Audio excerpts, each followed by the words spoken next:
8th class Telugu text book నుంచి semester 1 lessons పాఠం ప్రక్రియ ఇతివృత్తం గురించి తెలుసుకుందాం. ఆంధ్ర వైభవం, ప్రక్రియ గేయం, ఇతివృత్తం రాష్ట్రకీర్తి, మాతృభూమి, ప్రక్రియ కథానిక, ఇతివృత్తం దేశభక్తి కుటుంబ విలువలు, శతక సౌరవం, ప్రక్రియ శతకం, ఇతివృత్తం నైతిక విలువలు, నా యాత్ర, యాత్రా రచన, ఇతివృత్తం జాతీయ సమైక్యత, దర్శనీయ స్థలాలు, సందేశం, ప్రక్రియ ఖండకావ్యం, కష్టజీవుల శ్రమ, పయనం మాండలిక కథ, సామాజిక స్పృహ, చైతన్యమూర్తులు, వ్యాసం, స్ఫూర్తి సేవ. ఆంధ్ర వైభవం పాఠ్యాంశాన్ని కొండేపూడి లక్ష్మీనారాయణ. మాతృభూమి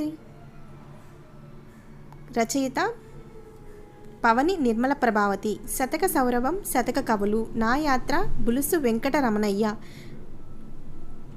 సెమిస్టర్ 2 లెసన్స్ మేలి మలుపు, ప్రక్రియ కథ ఆత్మస్థైర్యం, దేవులపల్లి వెంకటకృష్ణ శాస్త్రి. చిరుమాల, ప్రక్రియ వచన కథ, ఇతివృత్తం మానవ విలువలు, షేక్ కాజా హుస్సేన్. నాటి చదువు, ఆత్మకథ, వ్యక్తిత్వ వికాసం, మామిడిపూడి వెంకట రంగయ్య. సమదృష్టి, గజల్, సమానత్వం, పైడి తేజేష్ బాబు. భువన విజయం, సాహితీ రూపకం, భాషాభిరుచి, వేటూరి ప్రభాకర శాస్త్రి. ఆతిథ్యం, ఇతిహాసం, అతిథి గౌరవం, తిక్కన